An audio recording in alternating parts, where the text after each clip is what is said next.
नागेन्द्रहाराय त्रिलोचनाय भस्मांगरागाय महेश्वराय नित्याय शुद्धाय दिगंबराय मंदाकिनी सलिल चंदन चर्चिताय नंदीश्वर प्रमथनाथ महेश्वराय मंदार पुष्प बहु पुष्प सुपूजिताय तस्मै मकाराय नमः शिवाय। गणेश माँ, पुत्र गणेश, तुम्हारा ध्यान संपन्न हो गया? माँ, मुझे ज्ञात हो गया था कि आप पूजा कर रही हैं, तो मैं आशीर्वाद प्राप्त करने चला आया।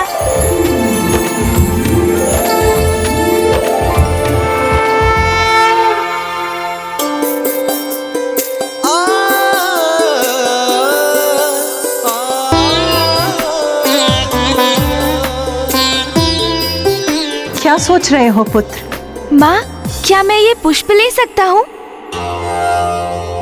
अवश्य पुत्र।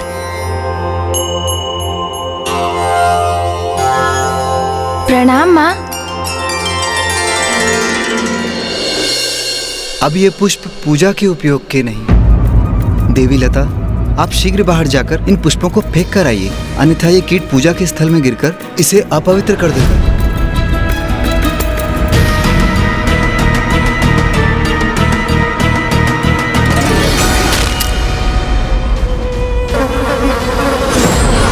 सताने में, इनकी पूजा में अवरोध उत्पन्न कर बड़ा आनंद आ रहा है मुझे। श्री गणेश जी की मूर्ति बनाने में असमर्थ क्यों हो रहा हूँ मैं? ये क्या हो रहा है? हमारी पूजा में एक के बाद एक विघ्न उत्पन्न क्यों हो रहा है? स्वामी, विघ्न से विचलित नहीं होंगे हम। पूर्ण श्रद्धा और भक्ति से अपनी पूजा संपन्न करेंगे। किंतु कैसे करेंगे पूजा? मेरे द्वारा बनाया गया गणेश जी का श्री विग्रह बिखर रहा है। पूजा के पुष्पों में कीट है। गणेश जी को हम क्या समर्पित करेंगे?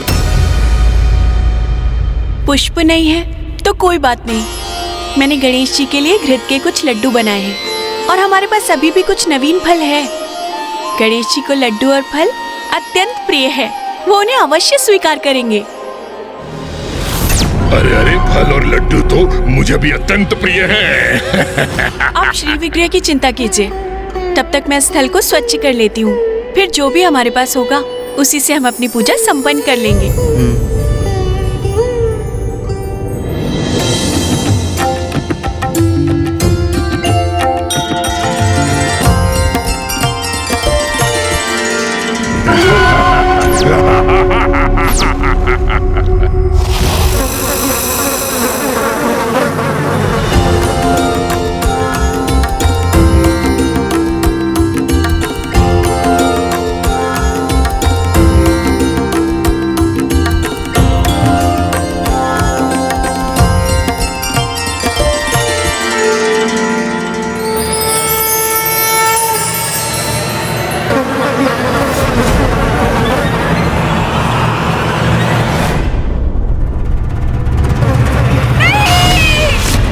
क्या हुआ लता?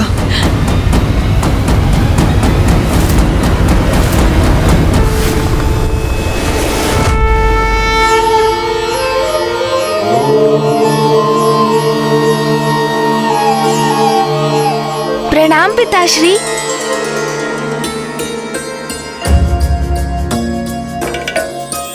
पिताश्री, मैं क्या आपकी थाल से एक फल ले सकता हूँ? अवश्य पुत्र।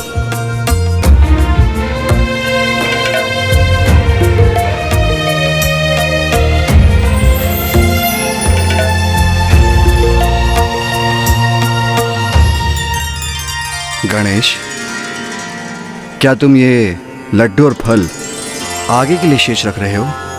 हाँ पिताश्री, आप कुछ ऐसा ही समझ लीजिए। प्रणाम पिताश्री।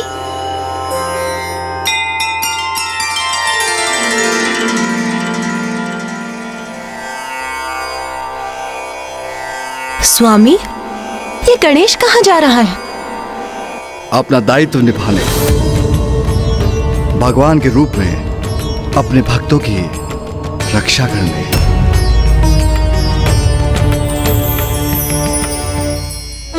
ये सब क्या हो रहा है देवी लता?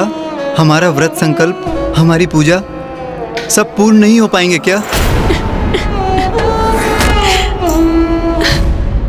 कदाचित गणेश जी हमसे क्रुद्ध हैं। नहीं, ऐसा विचार मत लाइए मन में।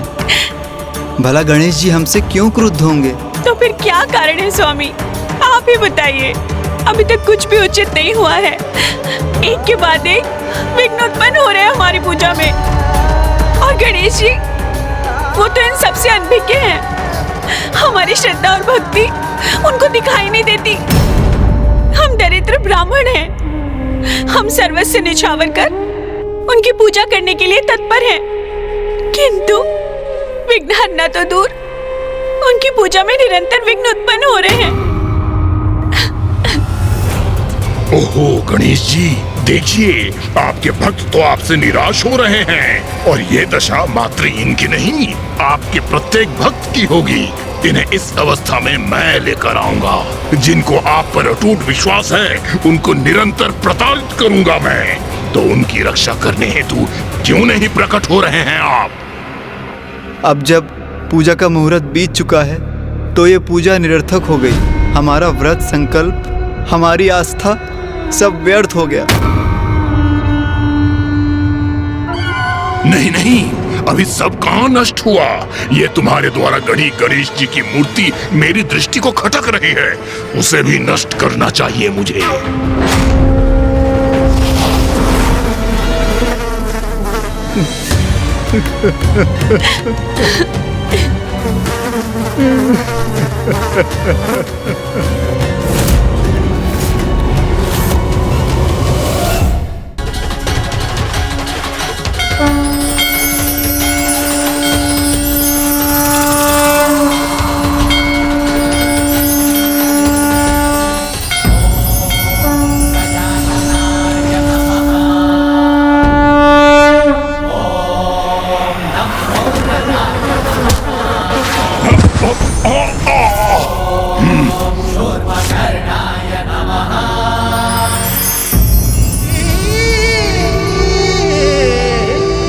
ब्राह्मण देव, माता, आप किस बात का शोक मना रहे हैं? कुछ भी तो व्यर्थ नहीं हुआ। आपको मेरी पूजा करनी थी ना। देखिए, मैं स्वयं साक्षात आपके सामने प्रकट हो गया हूँ। अब आप संतोष मन से प्रसन्नता पूर्वक मेरी पूजा कर सकते हैं। किंतु प्रभु, आपको समर्पित करने के लिए हमारे पास कुछ भी शेष नहीं है। हमारी पूजा की सारी सामग्री तो नष्ट हो चुकी है। ओह हाँ, आपने तो अच्छा स्मरण दिलाया। पूजा की सामग्री तो मैं साथ लाया हूँ माता। ये लीजिए माता।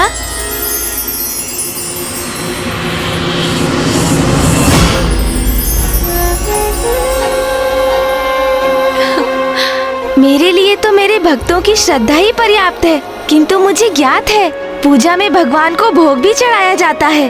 तो समझ लीजिए, ये सभी सामग्री आपकी पूजा के लिए मेरी माँ और पिताश्री की ओर से भेंट है। स्वयं महादेव और माता पार्वती के कृपा के पात्र बनकर हम कृतार्थ हो गए।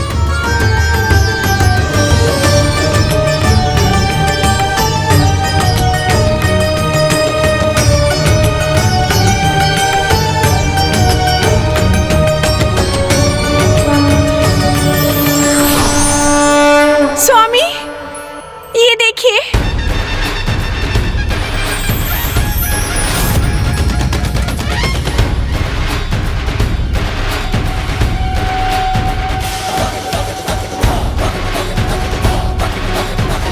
तो ये गजमुख है महादेव पुत्र गणेश। ये तुच्छ बालक मेरी योजना पे पानी फेर दे, ये मैं कदापि स्वीकार नहीं करूंगा। अब तो भगवान गणेश का उनके भक्तों के समक्ष वध करके अत्यंत भयंकर बाधा उत्पन्न करूंगा पूजा में मैं। मेरे भक्तों पर कोई आँच नहीं आने दूंगा मैं। संकट कैसा भी क्यों ना हो, उसे उनसे सदा दूर करूंगा मैं। संकट में भक्त नहीं, अब उनके भगवान होंगे। दुर्बुद्धि की कुबुद्धि से उत्पन्न हुई युक्ति अब शीघ्र सफल होगी। प्रथम पूज्य गणेश जी।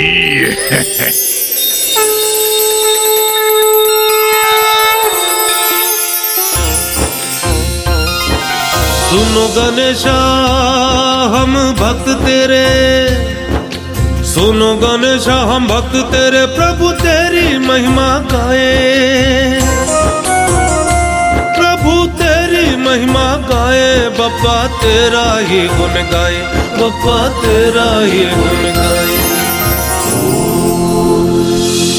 विघ्नेशाय नमः, विश्ववरदाय नमः, विश्वचक्षुषे नमः, जगत्प्रभवे नमः, हिरण्यरूपाय नमः, सर्वात्मने नमः, ज्ञानरूपाय नमः, जगन्मयाय नमः, ऊर्ध्वरेत्से नमः, महाबाहवे नमः, अमेयाय नमः, अमित विक्रमाय नमः। मुझे मेरे भक्तों की भक्ति आनंदित कर रही है। भक्ति की शक्ति का कोई लाभ नहीं होगा इन भक्तों को और स्वयं उनके भगवान को, क्योंकि इस बार उनका सामना दुर्बुद्धि से है।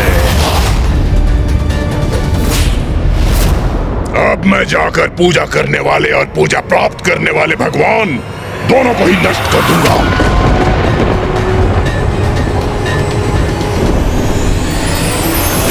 वेद्याय नमः, महाकालाय नमः, विद्यानिधये नमः, अनामयाय नमः, सर्वज्ञाय नमः, ओम शान्ताय नमः, गजास्याय नमः, चित्तेश्वराय नमः, विगज्वलाय नमः, विश्वमूर्तये नमः, अमेयात्मने नमः। महादेव पुत्र गणेश, जैसी अपेक्षा थी वैसे ही किया तुमने। मेरे आखिर जाल में फंसे गए। मैं सर्वप्रथम तुम्हारे समक्ष तुम्हारे भक्तों के प्राण हरूंगा और फिर तुम्हें असुरों के मार्ग से हटाऊंगा। प्रभु, आपने हम पर कृपा कर हमें कृतार्थ कर दिया। मैं आ रहा हूँ गणेश, तुम्हें तुम्हारी मृत्यु से भेंट कराने।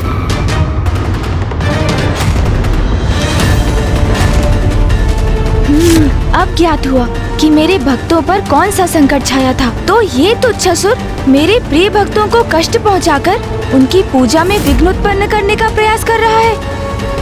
दुष्ट जो भी हो तुम, किंतु तुम्हें अपने भक्तों तक कदापि नहीं पहुंचने दूंगा। तुम्हें रोकने का उचित उपाय है मेरे पास।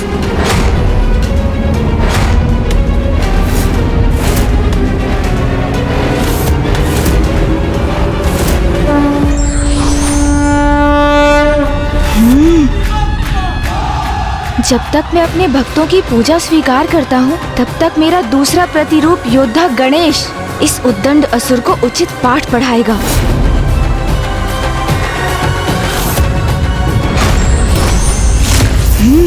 दूर हटो मेरे भक्तों से, दुष्ट, जाओ यहाँ से।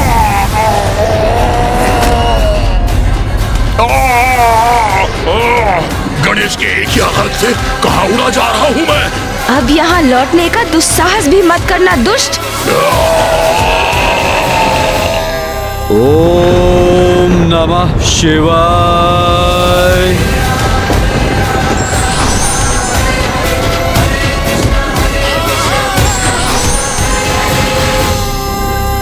प्रभु, अब मुझे आपका पंच स्नान संपन्न करने की अनुमति दीजिए। एक गजमुख बालक के प्रहार से अपना नियंत्रण नहीं खो सकता हूँ मैं। ओम नमः शिवाय। ओम नमः शिवाय। ओम नमः शिवाय। कौन हो तुम? अपना परिचय दो और क्यों आए हो यहाँ? अरे, ये यहाँ भी आ गया। तुम्हें मेरा परिचय ज्ञात नहीं, परंतु मुझे तुम्हारा परिचय भली भांति ज्ञात है। तुम कौन हो? प्रथम पूज्य गणेश। तुम्हारा नाम मुझसे अज्ञात अवश्य है, किंतु ये तो स्पष्ट है कि एक भीरू असुर हो तुम। भीरू, क्योंकि पीछे से वार करना, वो भी निर्दोष असहाय ब्राह्मण दंपत्ति पर। ऐसी भीरुता युक्त नीचता कोई असुर ही कर सकता है। तुम्हें क्या लगा इस दरिद्र ब्राह्मण दंपति के लिए आया हूँ मैं? कदापि नहीं। इन्हें कष्ट देना तो एक उपाय था, तुम्हें यहाँ आने के लिए विवश करने का। महादेव पुत्र गणेश, क्योंकि सत्य है ना, अगर भक्त को कष्ट हो तो भक्त के कष्ट को दूर करने के लिए भगवान प्रकट होते हैं। अब तुम यहाँ प्रस्तुत हो ही गए हो, तो ये भी भली भांति समझ लो प्रथम पूज्य गणेश, तुम्हारा काल दुर्बुद्धि हूँ मैं, दुर्बुद्धि हूँ मैं, दुर्बुद्धि हूँ मैं। ओम नमः शिवाय। ओम नमः शिवाय। मैं हूँ वो एकमात्र असुर जो शुंभ के साथ युद्ध में देवी कौशिकी द्वारा समस्त असुरों के संहार के पश्चात शेष है। और मैं शेष क्यों रहा, इसका कारण ज्ञात है तुम्हें? मेरे जीवन का उद्देश्य है उस कार्य को पूर्ण करना जो शुंभ और निशुंभ ने आरंभ किया था, देवताओं पर असुरों की विजय। शुंभ निशुंभ जैसे अति बलशाली असुर कुमार्ग का चयन करने के कारण ही माँ से दंडित हुए, उनका संहार किया माँ ने।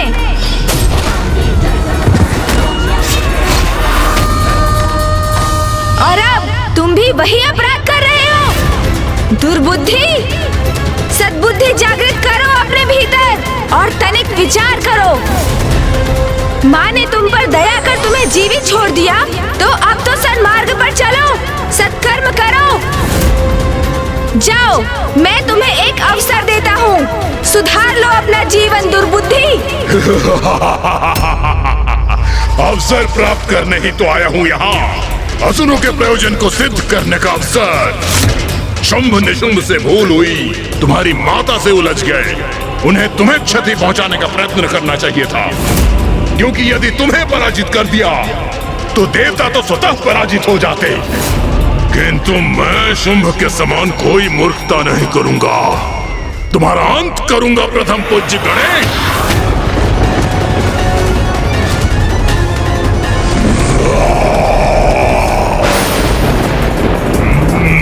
भूमि में इतना कंपन क्यों है?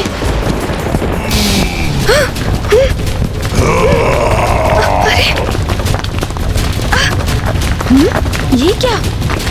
तो ये अपने तन के नुकीले कंटकों का प्रयोग कर रहा है। इन सभी को नष्ट करूंगा मैं।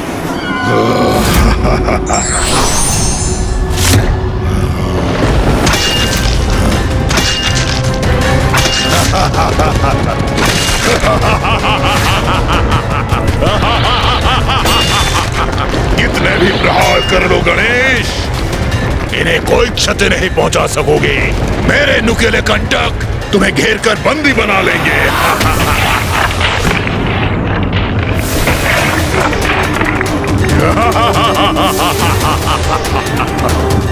मुझे यहाँ बांध दिया इस दुष्ट ने।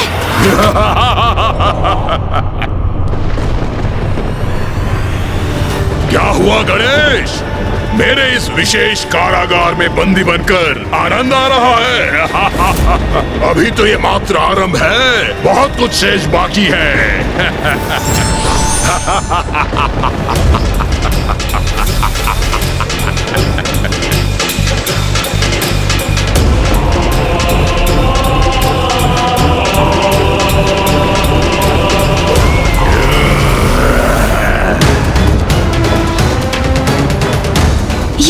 ये तो मुझे भेदने के लिए मेरी ओर बढ़ रहे हैं।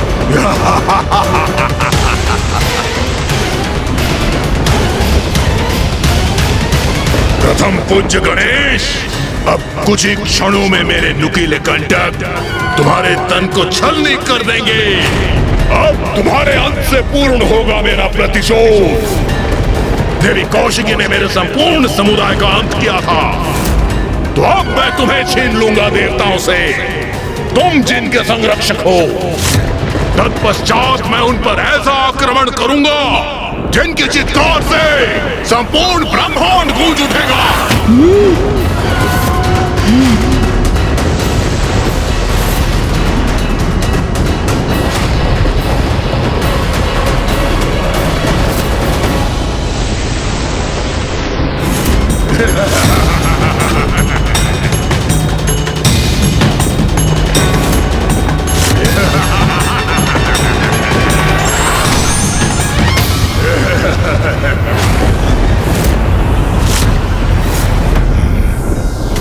आगे बढ़कर मुझे आहत करने से तो मैंने रोक दिया। सूर्य जी, मुझे ज्ञात तो है कि आप भी इस दुर्बुद्धि के नुकीले अस्त्रों की श्रृंखला को खंडित कर इसे इसकी भाषा में उत्तर देने के लिए अति उत्सुक हैं। किंतु मैं इसे अपनी भूल का प्रायश्चित कर सुधरने का एक अवसर अवश्य दूंगा, क्योंकि अभी कुछ ही समय पूर्व पिताश्री ने तो मुझे समझाया था ना कि क्रोध से किसी समस्या का समाधान नहीं होता।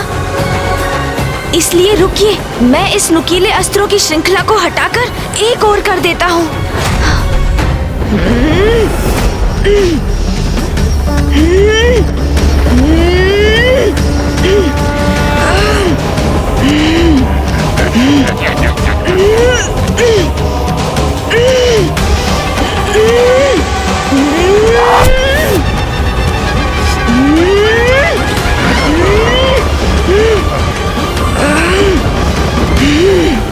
वाह वाह, लाल रंग, इसका प्रमाण है कि मैं सफल हो रहा हूं।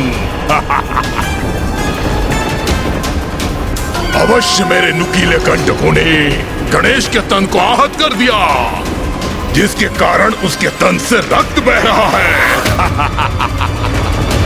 अर्थात मैं विजयी हो गया, गणेश का अंत कर दिया मैंने।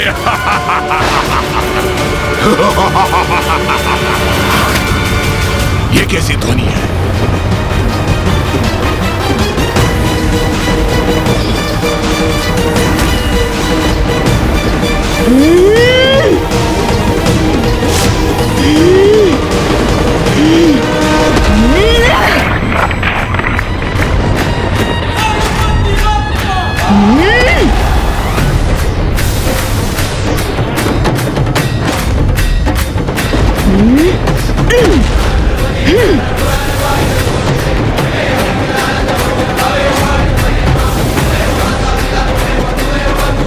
अरे, ये मेरे ही नुकीले कंटक मेरी ओर बढ़ रहे हैं।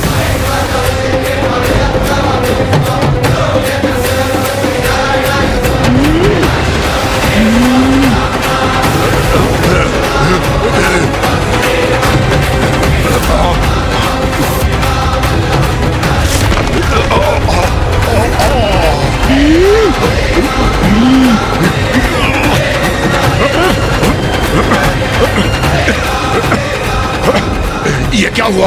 इस धुंध के कारण मुझे कुछ दिखाई नहीं दे रहा है। मैं तो दिखाई दे रहा हूँ।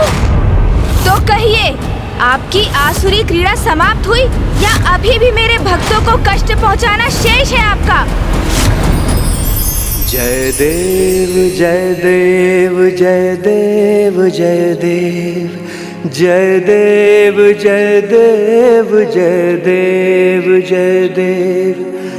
एक दंत दयावंत चार भुजाधारी, मस्तक सिंदूर सोहे मूस की सवारी। एक दंत दयावंत चार भुजाधारी, मस्तक सिंदूर सोहे मूस की सवारी। जय देव जय देव जय देव जय देव जय देव जय देव जय देव जय देव। महादेव पुत्र गणेश की जय। वास्तविकता में उनके दो ही पुत्र हैं, कुमार कार्तिकेय जी और प्रथम पूज्य गणेश जी। महादेव पुत्र भूम। महादेव, पिताश्री, यदि मात्र एक अवसर दे मुझे, तो मैं प्रमाणित कर दूंगा कि मैं ही आपका सर्वश्रेष्ठ और सर्वाधिक प्रिय पुत्र होने के योग्य हूँ, गणेश नहीं।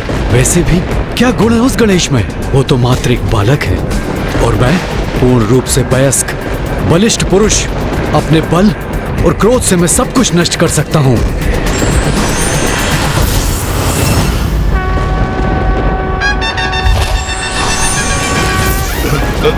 तुम अंत करोगे मेरा, तुम। मात्र एक बालक हो, फिर भी तुमने दुस्साहस किया मुझ पे आक्रमण करने का। तुमने मेरे भक्तों को सताया जब वो मेरी प्रार्थना का प्रबंध कर रहे थे। तुमने अनेकों विघ्न उत्पन्न करने का प्रयास किया।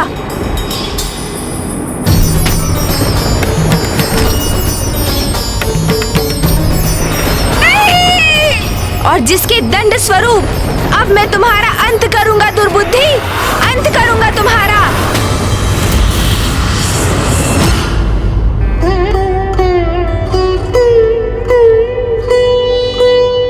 प्रभु, हमारे पास आपको भेंट देने के लिए साधारण वस्त्र के सिवाय कुछ भी नहीं। कृपया इसे स्वीकार कीजिए प्रभु। तुम्हारे दुष्कृत्य के लिए उचित उपहार है मेरे पास दुर्बुद्धि। स्वीकार नहीं करोगे? ये तुम्हारे लिए उचित दंड होगा।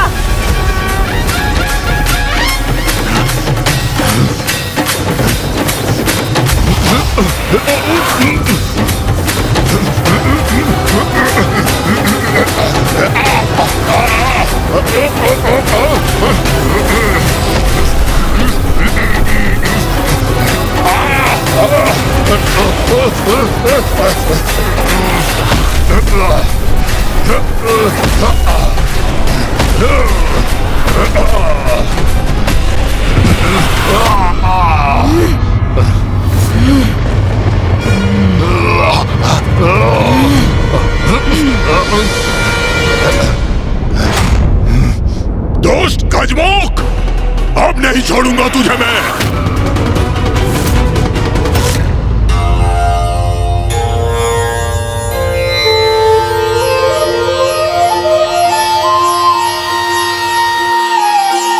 प्रभु, अष्टगंध प्रस्तुत है।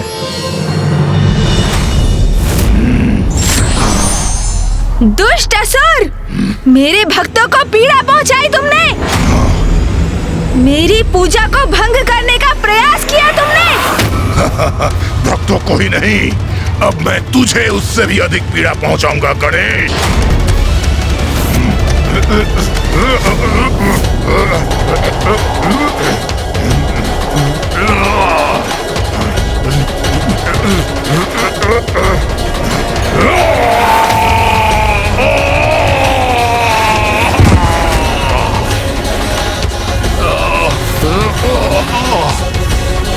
ये दुष्ट गजमुख बार बार मुझ पर भारी कैसे पड़ रहा है?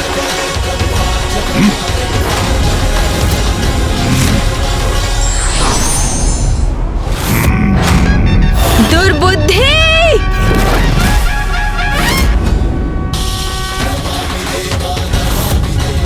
ये तो अति प्रचंड प्रहार करने के लिए आगे बढ़ रहा है। क्या करूं मैं? कैसे रोकूं इसे?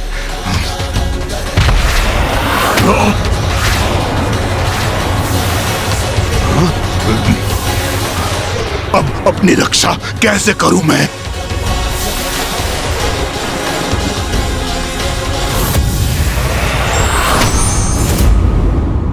ये कहाँ गायब हो गया? ये अचानक कहाँ गया ये दुष्ट असुर? दुर्बुद्धि, कहाँ गए तुम? कहाँ छिप गए हो तुम? दुर्बुद्धि हूं मैं गणेश।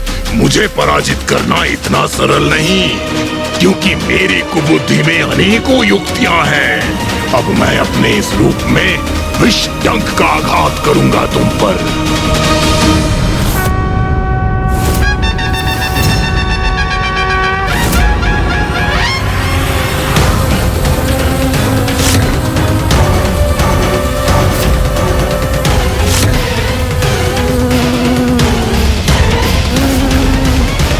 मूर्ख असुर, मैंने तुम्हारे इस रूप में भी तुम्हारे आक्रमण का स्वर सुन लिया है।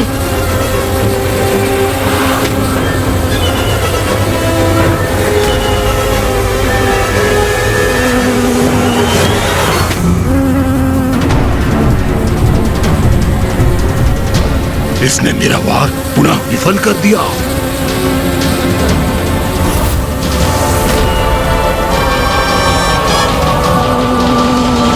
दुष्ट, अब इस प्रहार से बच नहीं पाओगे।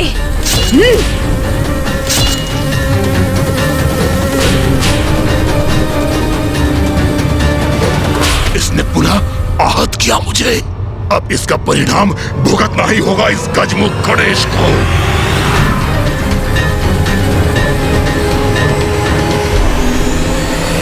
अवश्य अंत करूंगा मैं इस दुष्ट का।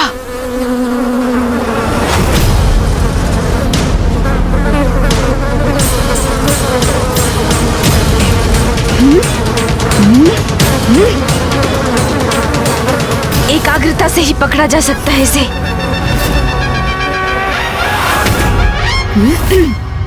बस दुर्बुद्धि, अब बहुत हुई तुम्हारी क्रीड़ा।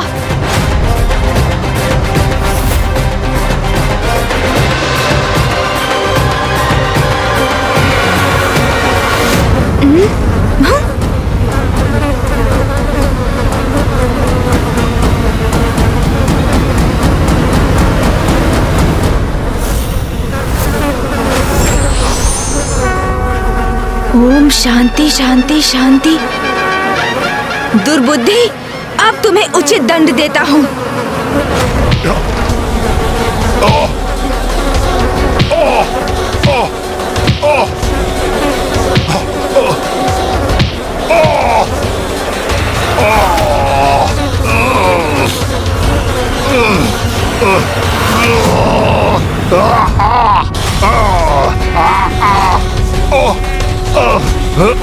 पुत्र, गजमुख बालक, छोड़ो मुझे।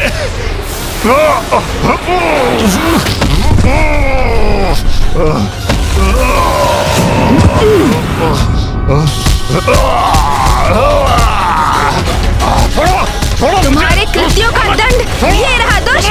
छोड़ो मुझे। अब तुम्हें कदापि नहीं छोड़ूंगा मैं।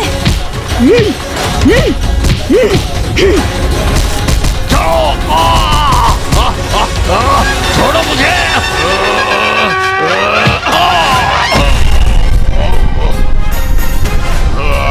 दूसरों को कष्ट देने में बहुत आनंद आता है ना तुम्हें? अब स्वयं कष्ट में हो तो कैसा प्रतीत हो रहा है दुर्बुद्धि? अपने नुकीले कंटकों से मेरे भक्तों को पीड़ा देने का दुस्साहस किया था ना तुमने? तो लो, अब उसका परिणाम सहो।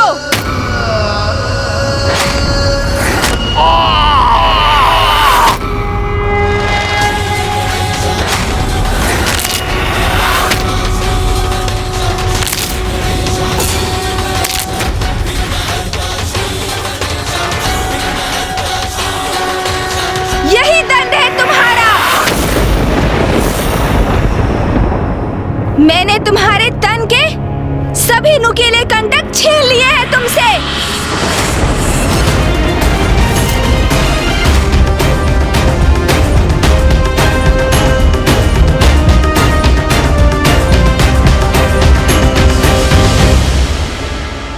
दंड तो अब मैं दूंगा तुम्हें।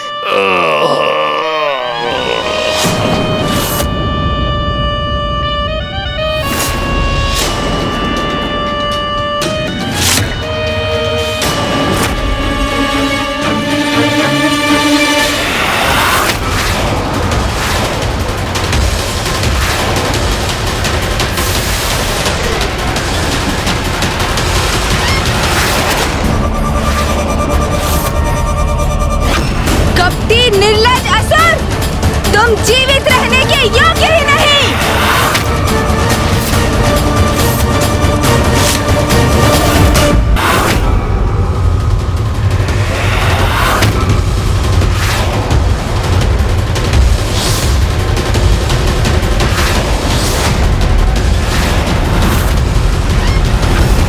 कपटी निर्लज असुर, तुम जीवित रहने के योग्य ही नहीं।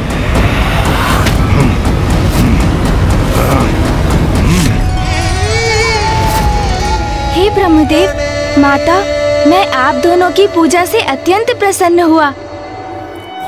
आप दोनों ने अपनी भक्ति के उदाहरण से ये स्थापित कर दिया कि यदि व्यक्ति का उद्देश्य पवित्र हो, उसका हृदय निर्मल हो, तो फिर कोई भी बुरी शक्ति उसके लक्ष्य प्राप्ति में बाधा नहीं बन सकती।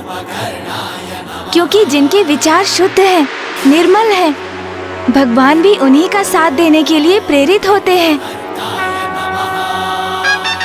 आप दोनों की भक्ति से प्रसन्न होकर मैं आप दोनों को संपन्नता का आशीष देता हूँ।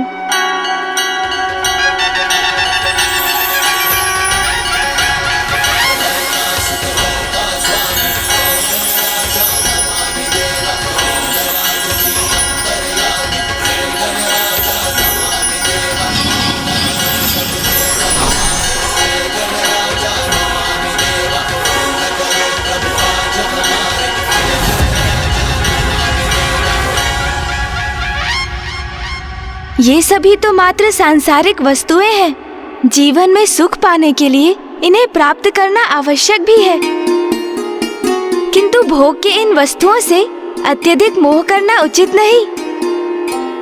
आप दोनों इनका आनंद उठाते हुए भी अपनी भक्ति और निष्ठा को सदा बचाकर रखिएगा, क्योंकि मनुष्य जीवन का परम लक्ष्य तो मोक्ष की प्राप्ति है, और जो भगवान की भक्ति से ही संभव है। मेरा आशीष सदैव आपके साथ है, किंतु मुझे अब यहाँ से प्रस्थान करना होगा माता। आप दोनों का कल्याण हो।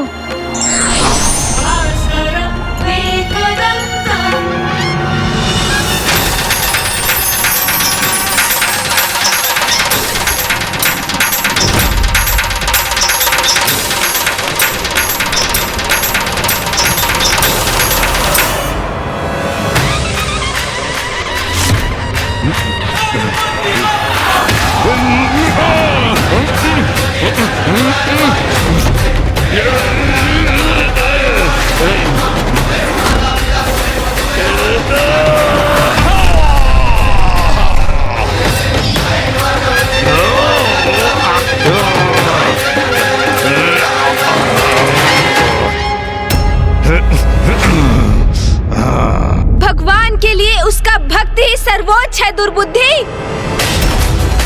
मेरे भक्तों को पीड़ा देकर तुमने बहुत बड़ा अपराध किया है, जिसका दंड अब तुम्हें अवश्य प्राप्त होगा।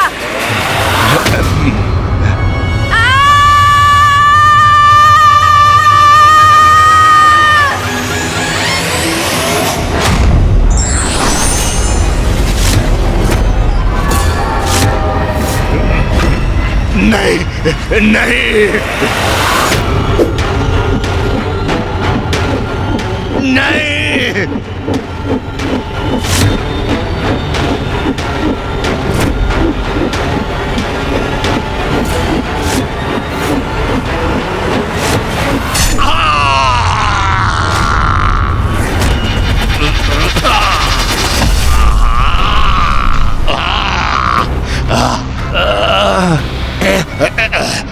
प्रथम पूज्य गणेश, अब मेरा जीवन तो मिट रहा है, किंतु अभी ये शत्रु तो नहीं मिटी है। मेरे बाद मेरा पुत्र तुमसे युद्ध करेगा, उसके पश्चात उसका पुत्र। ये युद्ध निरंतर चलता रहेगा।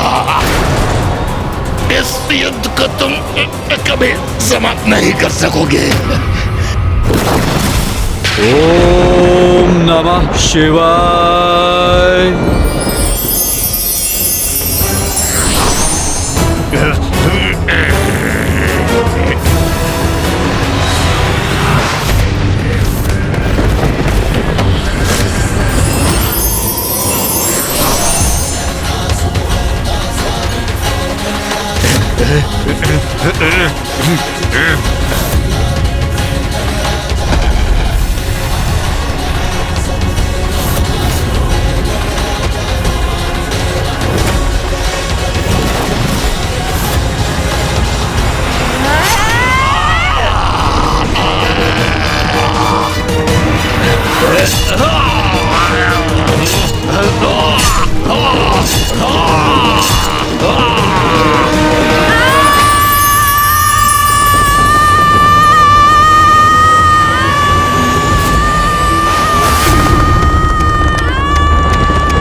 गणेश का क्रोध अपने चरम पर पहुंच गया है।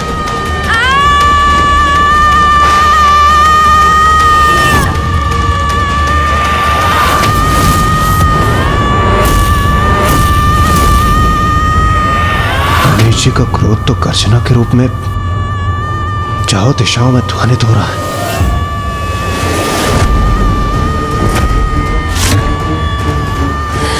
नाथ, गणेश इतना क्रोधित क्यों है? मैं विनती करती हूँ, आप वहां जाइए और गणेश को शांत करने का उपाय कीजिए।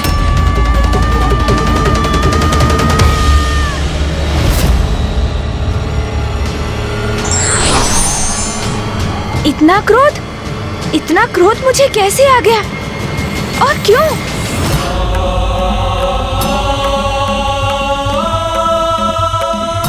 मुझे क्रोध के इस आवेग को थामना होगा।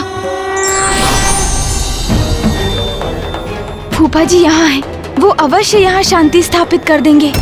पुत्र गणेश, शांत हो जाओ पुत्र। इतनी क्रोधित क्यों हो तुम? ओम नमः शिवाय। मैं सभी को गणेश के विरुद्ध कर दूंगा। मैं गणेश को ऐसा कृत्य करने पर विवश कर दूंगा कि सभी उसको आयुक्त महादेव पुत्र मान लें, जैसे अभी तक मैं रहा हूं।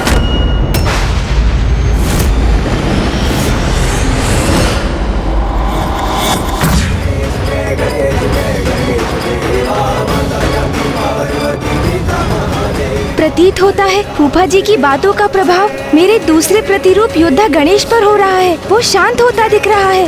पुत्र गणेश, इतना दुस्साहस कि कोई मेरा सामना करे, मेरे समक्ष आकर मुझे टोके, इसका दंड अवश्य मिलेगा आपको।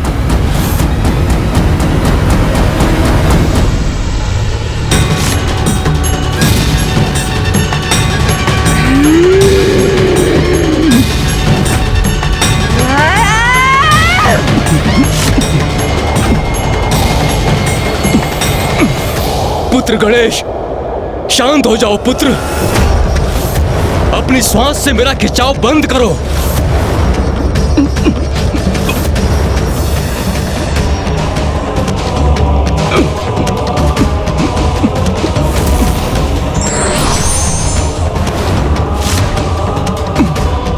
ये हो क्या रहा है? गणेश जी ब्रह्मदेव को अपने भीतर क्यों खींच रहे हैं? गणेश जी अपने विकराल योद्धा रूप में ये कैसा अनर्थ करने जा रहे हैं? सृष्टि के रचयिता हैं ब्रह्मदेव। यदि उन पर संकट आया तो समस्त सृष्टि पर संकट आएगा।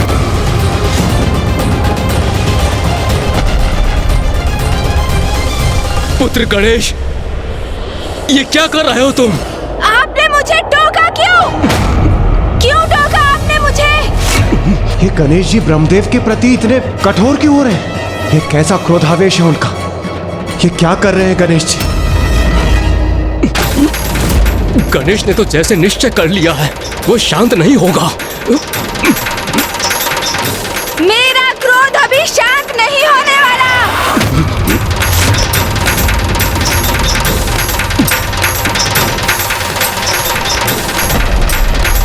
गणेश रुक जाओ।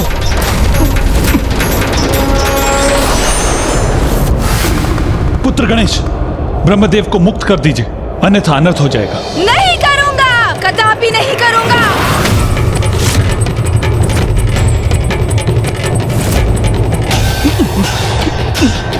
रुक जाइए गणेश जी।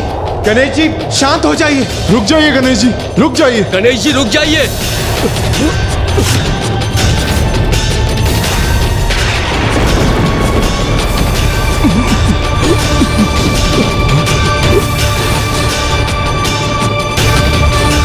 यदि गणेश की सूंड ने मुझे अपने भीतर खींच लिया तो मैं इस अनंत अंधकार में समाहित हो जाऊंगा।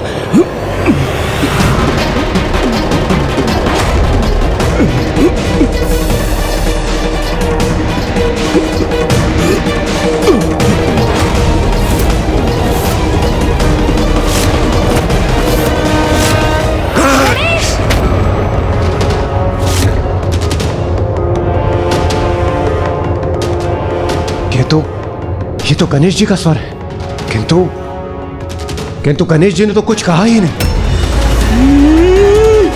तो फिर ये स्वर किसका है?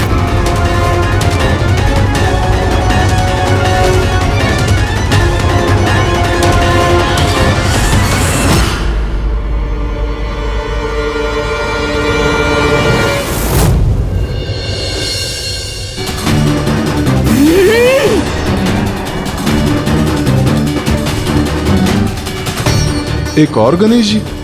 यहाँ दो गणेश जी कैसे उपस्थित हैं? ये कैसे संभव है?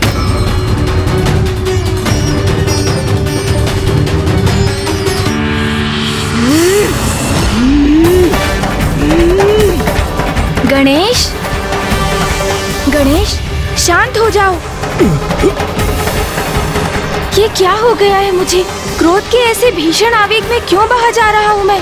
नहीं, मुझे शीघ्र कुछ कर इस क्रोध के उन्माद, अन्यथा जिस किसी शक्ति के भी प्रभाव में हूँ मैं, उससे स्वयं को मुक्त होना होगा।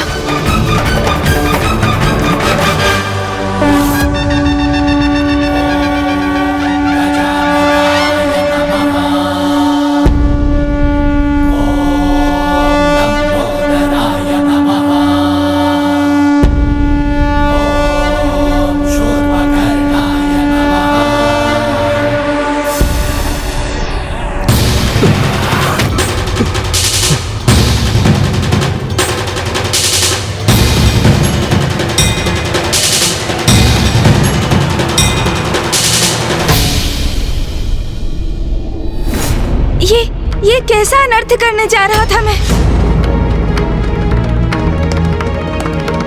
क्या हो रहा था यहाँ? फूफा जी, क्या मैंने आपको? हाँ, अपने क्रोध के आवेग में तुम फूफा जी को क्षति पहुँचाने का प्रयास कर रहे थे। मुझे क्षमा कर दीजिए फूफा जी, ज्ञात नहीं अचानक किसके प्रभाव में क्रोध के ऐसे अतिरेक में बह गया मैं। क्षमा कर दीजिए मुझे। गणेश, तत्काल अपनी वास्तविक अवस्था में आओ, अभी इसी क्षण।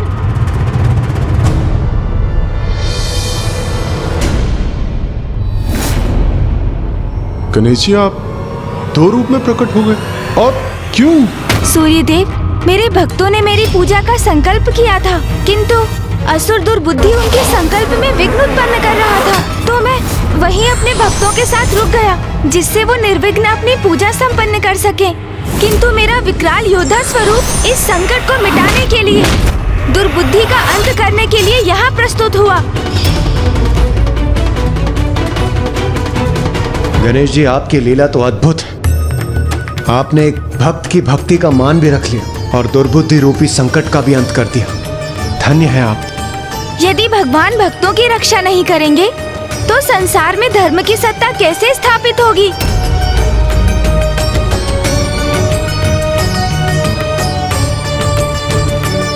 गणेश जी, अब जब दुर्बुद्धि का अंत हो ही चुका है तो आप दोनों पुनः एक ही कर क्यों नहीं हो जाते? वायुदेव, ऐसा संभव नहीं, क्योंकि एक समस्या है।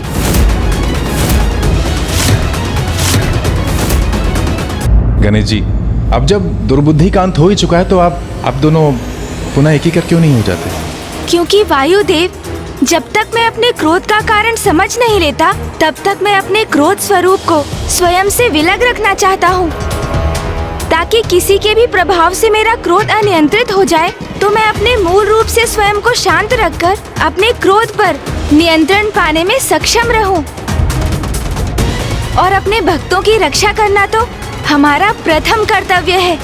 किंतु अब ये कर्तव्य शेष है गणेश, जिसका उल्लेख अभी तुमने किया। तुम्हारे भीतर अचानक उत्पन्न होने वाले क्रोध का स्रोत शीघ्र ज्ञात करना भी अति आवश्यक है। पिताश्री, आप इसकी चिंता मत कीजिए, ये तो मैं स्वयं करने जा रहा था। उचित है पुत्र, आत्मचिंतन से ही अपने कार्यों का उचित मूल्यांकन करने में सक्षम होते हैं। अपनी भूलों को समझकर अपने दोषों का निवारण करने के लिए प्रेरित होते हैं। इसलिए मैं तुम्हें आत्मचिंतन के लिए एकांत में छोड़ता हूँ। फूफा जी, मुझे अपने कृत्य के लिए ग्लानि कम होगी यदि? पुत्र, तुम्हें ग्लानि करने की कोई आवश्यकता नहीं है, मैं तुम्हें क्षमा कर चुका हूँ। फूफा जी, वास्तविकता में मेरा अनुरोध तो ये था कि आप माँ से इस विषय में कुछ ना कहें, अन्यथा वो मुझे कहीं मेरे प्रिय भोजन मोदक से वंचित ही ना कर दे।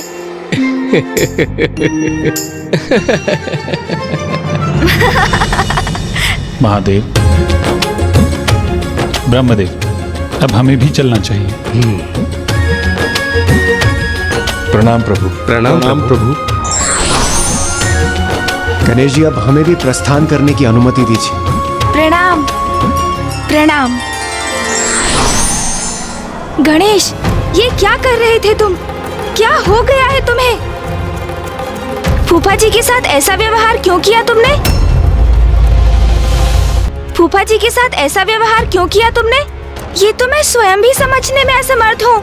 कि मुझ पर अचानक किसका प्रभाव छा गया था। क्रोध से कुछ भी प्राप्त नहीं होता गणेश, उसे सदा नियंत्रण में रखना चाहिए। तुम मुझे समझा रहे हो? तुम स्मरण नहीं, जब चंद्रदेव के साथ वो घटना घटित हुई थी तब कितने आवेशित हुए थे तुम? तब मैं भी तुम्हें इसी प्रकार उलाहना दे सकता था ना। मैंने अपनी इच्छा से कुछ भी नहीं किया। मेरे इस कथन पर विश्वास क्यों नहीं करते हो तुम? मुझे ज्ञात नहीं अचानक क्या हुआ था मुझे, अन्यथा क्या मैं कल्पना में भी फूफा जी को क्षति पहुंचा सकता हूँ? बोलो। हाँ, ये तो तुम सर्वथा उचित कह रहे हो। ये अपार क्रोध का चक्र तो कुछ समय से निरंतर चल रहा है, किंतु अब हमें इसके मूल में भी जाना होगा। हाँ, क्योंकि ये घटनाक्रम कहाँ जाकर थमेगा किसे ज्ञात है। कल चंद्रदेव पर तुमने क्रोध किया, आज मैं क्रोधवश फूफा जी को ही निगलने चल दिया, तो कल तुम मामा जी को अपना आहार बनाने भी पहुंच सकते हो। फिर क्रोधवश तुम इंद्रदेव, सूर्यदेव और अन्य सभी देवताओं को भी क्षति पहुंचा सकते हो। और तो और स्वयं भैया पर भी आक्रमण कर सकते हो। मैं नहीं, तुम। मैं अर्थात तुम। समझ गया, हम दोनों एक ही तो हैं। चलो इसकी चर्चा छोड़ो, ये बताओ तुम क्या अभी भी क्रोध से प्रभावित हो? नहीं। ये क्या कर रहे हो तुम? और क्या, तुम्हारे क्रोध को जागृत करने का प्रयास कर रहा हूँ। कहो, क्रोध आया तुम्हें? अब मैं भी तुमसे वही प्रश्न करता हूँ, क्यों क्रोध आया तुम्हें? नहीं, ऐसे तो हम दोनों को ही क्रोध का आभास नहीं हुआ। तो इसका अर्थ है हमारे क्रोध के मूल में कुछ और है, और इसका रहस्य शीघ्र ज्ञात करना होगा हमें। वो तो है, किंतु ये हम कैसे ज्ञात करेंगे?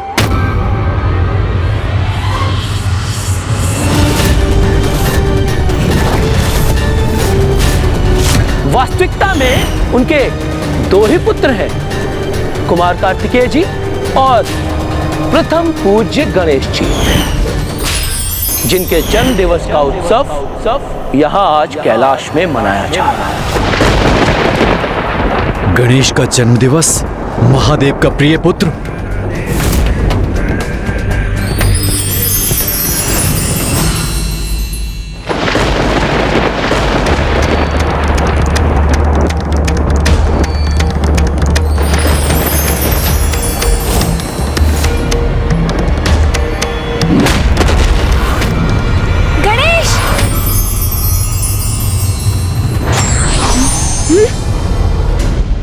मुझे पूछ रहे थे ना, क्रोध का आभास हुआ क्या?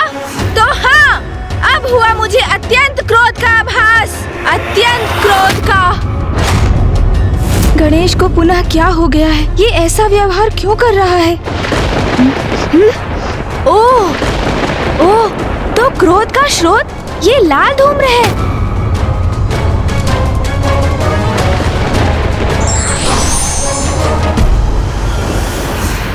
और ये धूम्र तो आकाश मार्ग से अवतरित हो रहा है, जहाँ आकाश इसके प्रभाव से रक्तवर्णीय हो गया है। जब हमें ये ज्ञात हो ही गया है, तो विलंब किस बात का? हमें यथाशीघ्र वहाँ पहुँचना चाहिए। जो भी इस क्रोध का कारण है, अब वही इसके परिणाम का भागी बनेगा। मैं तो उसे मसलने के लिए आतुर हो रहा हूँ।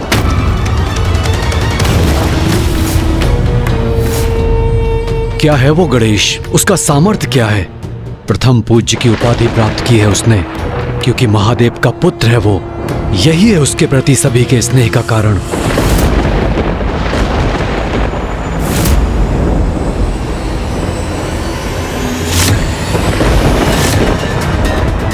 किंतु मैं भी तो महादेव पुत्र हूँ, तो मैं अपना अधिकार अवश्य लूंगा। वो सब छीन लूंगा गणेश से, जो उसे प्राप्त है। उसके पिता का स्नेह, उसका उच्च पद, देवताओं में उसका स्थान। गणेश, अभी मेरे प्रकोप से सामना कहाँ हुआ है तुम्हारा? ये जिसका भी दुष्कृत्य है, उसे अब उचित दंड दूंगा मैं।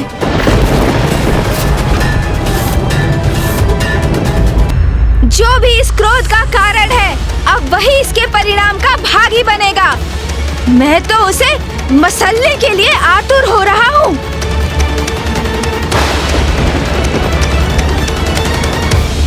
किंतु वो स्थान तो बहुत दूर प्रतीत हो रहा है।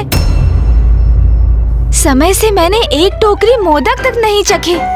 ऐसे में वहाँ जाऊंगा कैसे? मूषक जी को बुलाता हूँ। मूषक जी, मूषक जी, ये जिसका भी दुष्कृत्य है उसे अब उचित दंड दूंगा मैं। प्रभु, प्रभु, मैं आ गया प्रभु। प्रभु, अंततः बुला ही लिया आपने मुझे। मैंने नहीं बुलाया, किसी को नहीं बुलाया मैंने। नहीं बुलाया? अर्थात प्रभु, अभी तो आपका स्वर सुना मैंने। कैलाश में इतना सुंदर दिवस था आज। मैं भोजन से तृप्त होकर उपवन में विश्राम कर रहा था प्रभु। आकाश में मेघों की सुंदर आकृतियां देखकर प्रकृति का आनंद लेते हुए मैं बस निद्रा में खोने ही वाला था और तभी आपके स्वर मेरे कानों में गूंजा। मूषक जी, मूषक जी। मैंने कहा ना, मैंने किसी को नहीं बुलाया। बुरा मत मानिएगा, किंतु इन दिनों आपको क्रोध बहुत आ रहा है प्रभु। मूषक जी, एक और प्रभु। प्रभु, मूषक जी, आप यहाँ क्या कर रहे हैं? कितने समय से पुकार रहा हूँ मैं आपको। आप मेरे मार्ग से हटने का कष्ट करेंगे?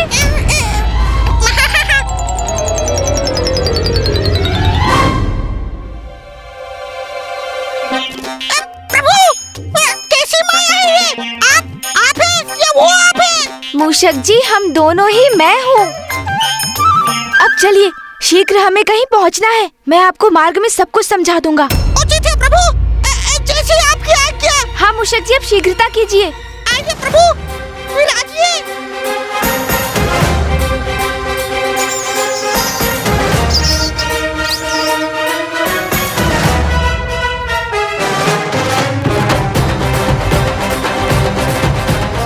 अब मैं ऊपर जाकर देखता हूँ।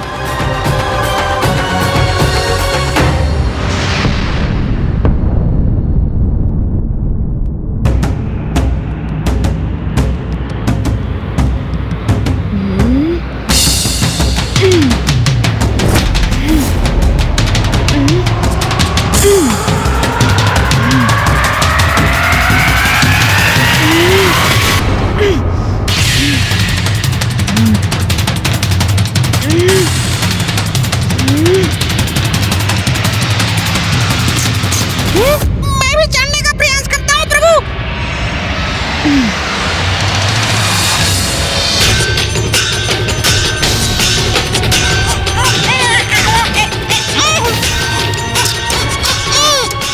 चढ़िए मूषक जी, प्रयास कीजिए। क्या हमारा वहाँ जाना आवश्यक है प्रभु?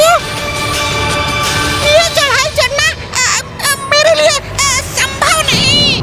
और थोड़ा बल लगाइए मूषक जी, साहस रखिए, तभी चढ़ना संभव हो पाएगा। चलिए मूषक जी, आगे बढ़िए। मूषक जी, थोड़ा और।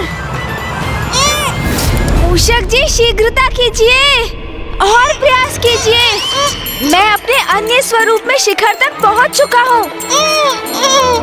मेरे अन्य स्वरूप पर दृष्टि बनी रहे, ये अनिवार्य है। हाँ प्रभु। शीघ्रता कीजिए मूषक जी, शीघ्रता कीजिए। प्रभु, आगे बढ़िए।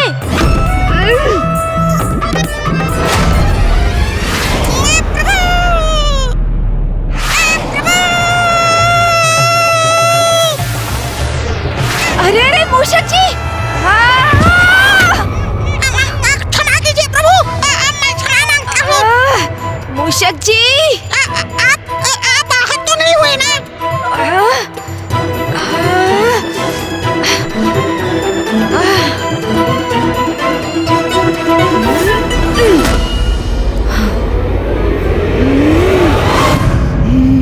मूषक जी को उलाहना मत दो, इसमें उनका कोई दोष नहीं है।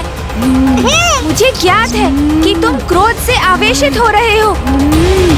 किंतु मेरा सुझाव है, गहरी सांस भरकर तुम अपने क्रोध पर नियंत्रण करो।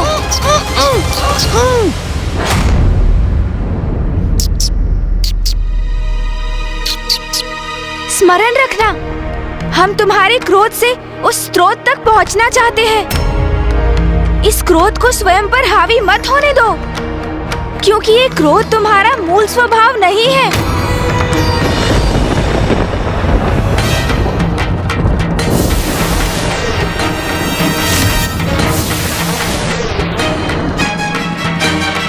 वो देखो वहाँ।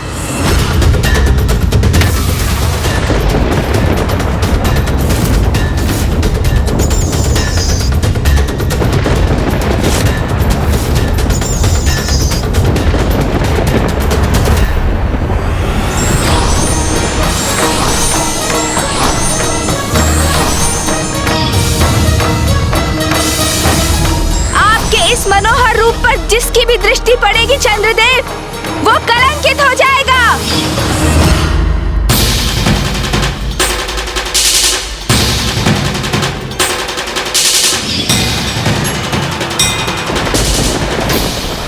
वही लाल ऊर्जा। अपने जन्म दिवस से ही मैं बार बार उत्तेजित हो उठता हूँ। हाँ, मुझे भी बड़ा विचित्र आभास हुआ, जैसे कोई बाहरी ऊर्जा मेरे भीतर प्रवेश कर रही है। प्रतीत होता है कि जो हमारे क्रोध के मूल में ऊर्जा है, हमें उसका स्रोत प्राप्त हो गया है। जो भी हो, मैं तो बस इतना चाहता हूँ कि मुझे एक ही समय पर प्रभु के इन दोनों रूपों का वाहन ना बनना पड़े। जब हम इस स्रोत तक पहुँच ही गए हैं, तो आगे बढ़कर इसका निरीक्षण भी कर लेते हैं। उचित कहा तुमने।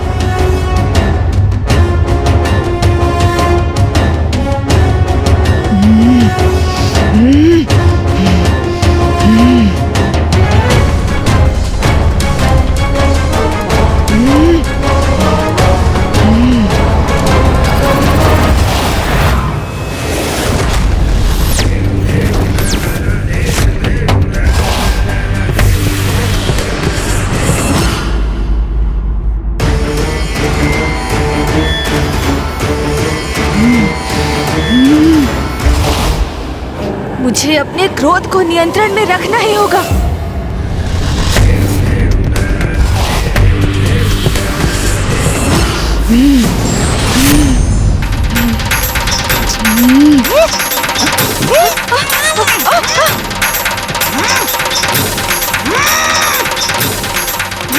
मूषक जी, क्या हुआ? अब मूषक जी कैसे उत्तेजित हो गए? मूषक जी! अरे मूषक जी, ये क्या कर रहे हैं?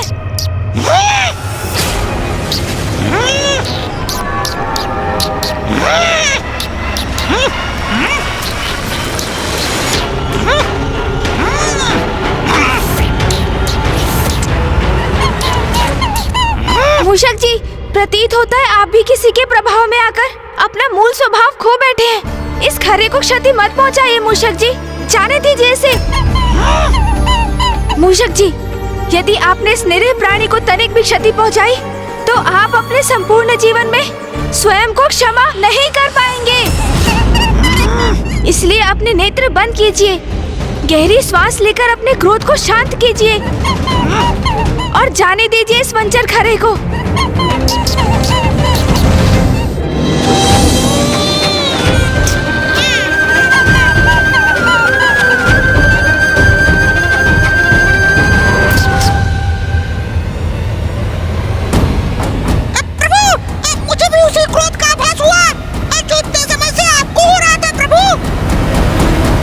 मेरे विचार से तुम्हें और मूषक जी को यहीं रुकना चाहिए। ये ऊर्जा विध्वंसकारी है, इसका प्रभाव तो अब मूषक जी भी झेल चुके हैं। यदि तुम सब और आगे बढ़े तो कदाचित इस ऊर्जा के प्रभाव से प्रभावित होकर कुछ अनिष्ट भी कर सकते हो। मैं ही आगे बढ़कर देखता हूँ क्या रहस्य है इसके पीछे। तब तक तुम यहीं रुको, उचित है। तब तक मैं और मूषक जी वहाँ से निगरानी रखेंगे।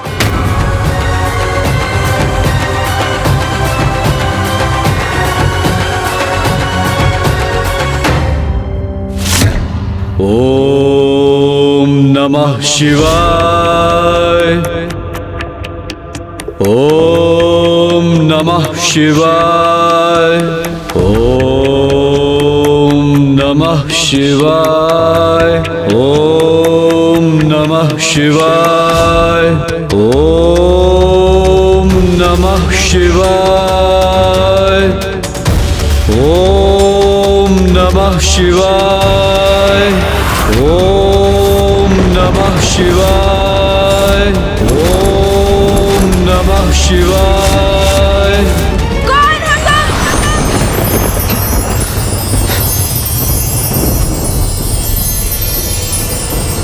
कौन हो तुम जो यहाँ आकर मेरे तप में व्यवधान डालने का दुस्साहस कर रहे हो?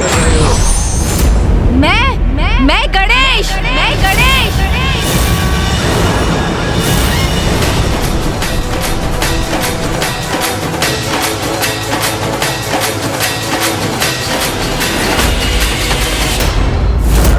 वास्तविकता में उनके दो ही पुत्र हैं, कुमार कार्तिकेय जी और प्रथम पूज्य गणेश जी।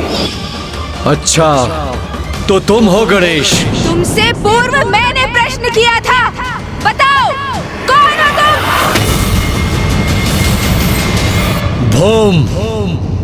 भोम हूं मैं।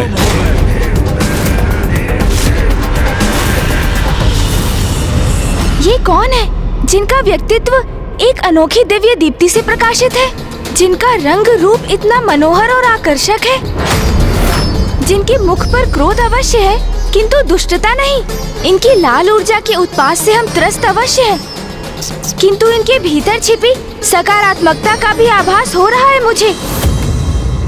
इसलिए ये कोई असुर तो कदापि नहीं। तो फिर ये ऐसी विनाशकारी ऊर्जा का सृजन क्यों कर रहे हैं?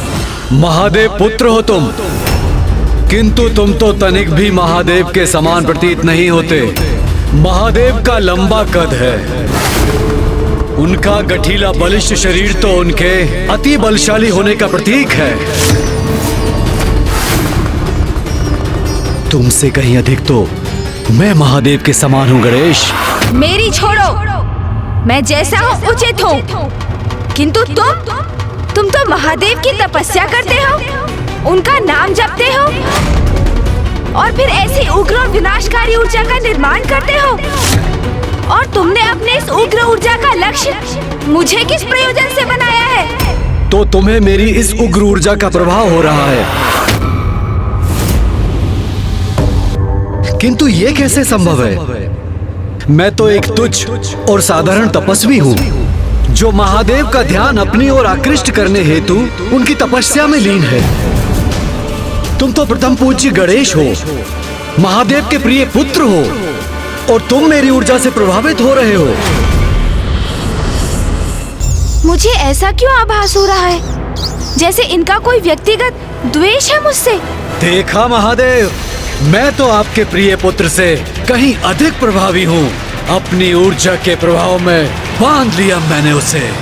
स्वयं को महादेव का भक्त कहते हो और इतना भी नहीं समझते कि तुम्हारी ऊर्जा कितनी हानिकारक है। देखो इस स्थान को, देखो अपने तप स्थल को देखो। प्रकृति ने जैसे इस स्थान का परित्याग कर दिया है, बंजर बन गया है ये स्थान। अपने तन से उत्सर्जित होने वाली इस ऊर्जा को यहीं रोक लो। ये कैलाश नहीं मेरा स्थान है।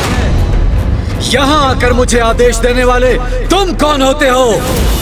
कैलाश वासी होंगे तुम्हारे स्नेही, तुम्हारे भक्त, वो सभी देवता जो तुम्हारे जन्मोत्सव का आनंद मनाते हैं, नृत्य गान करते हैं। किंतु यहाँ देखो, सर्वथा अकेले हो तुम, कोई नहीं है तुम्हारा यहाँ।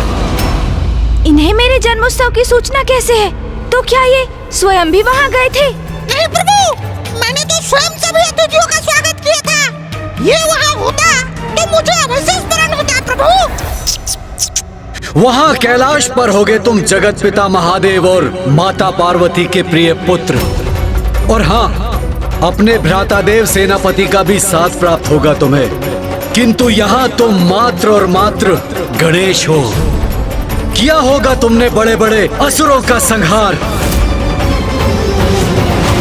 और हाँ, अपनी चतुराई से सर्वाधिक बुद्धिमान असुरों को भी अपनी बुद्धि से पराजित किया होगा तुमने।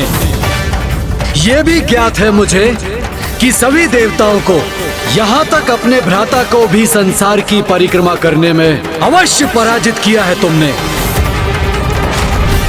जिसके कारण तुम्हें प्रथम पूज्य होने का अधिकार प्राप्त हुआ है। किंतु यहाँ तुम्हें कोई पूजने वाला नहीं है। प्रभु, ये तो आपका अपमान किए जा रहे हैं। और होगे तुम नारायण और ब्रह्मदेव के चहेते। की होगी तुमने कठोर तपस्या ज्ञान प्राप्ति के लिए,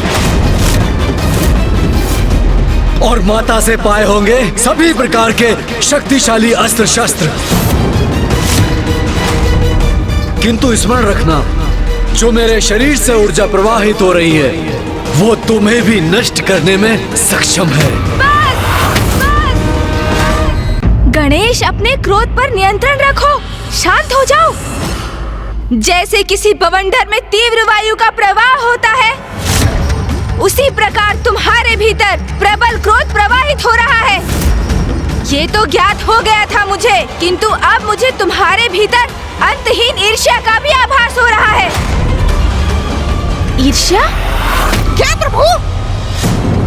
प्रभु, क्या है ये ईर्ष्या? मूषक जी, ईर्ष्या तो वो भावना है जो किसी वास्तविक अथवा काल्पनिक अभाव के बोध से उत्पन्न होती है, और जिसका आभास तभी होता है जब हम किसी से अपनी तुलना करते हैं, और हमें इस बात का क्षोभ होता है कि जो अन्य किसी को प्राप्त है और जिससे हम भी योग्य हैं, हम उससे वंचित हैं।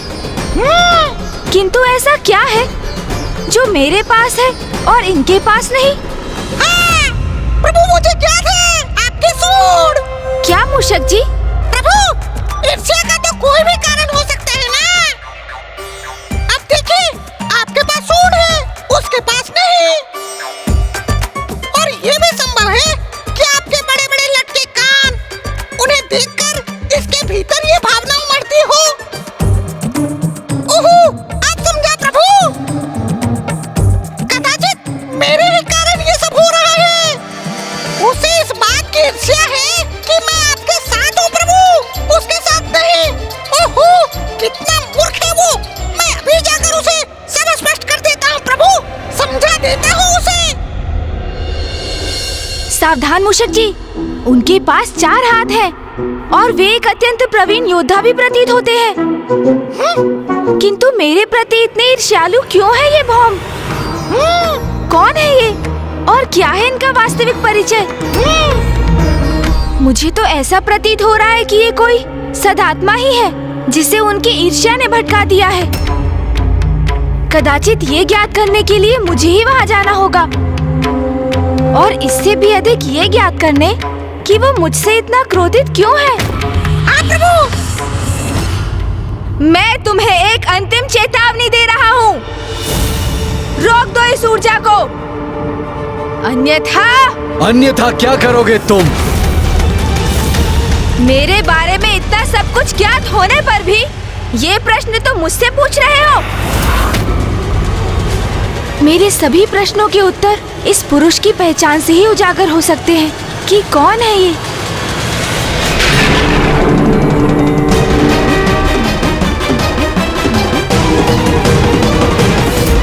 मैं भूदेवी हूँ, मेरी अपनी कोई संतान नहीं।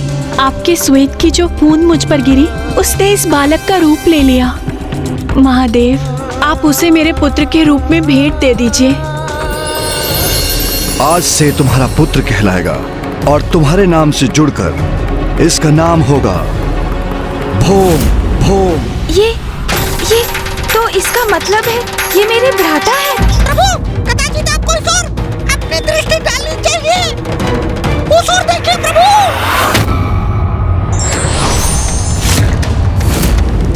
बस इतना ही?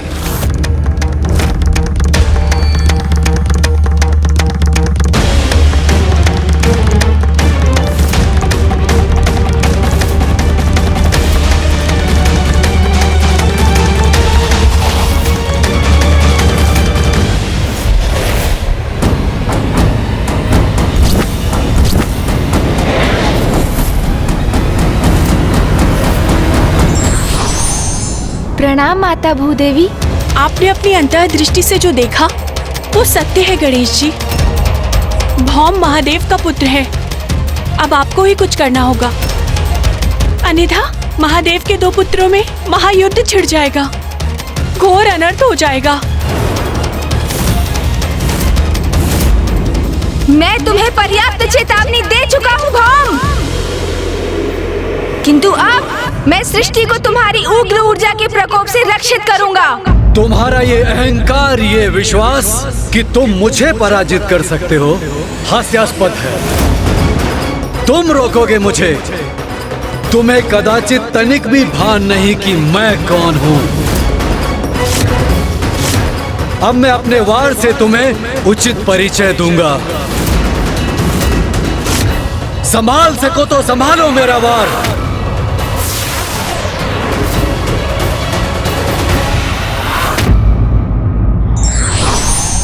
किसी भी अपरिचित परिस्थिति से सामना होने पर हमें सोच विचार कर शांतिपूर्वक प्रतिक्रिया करना चाहिए।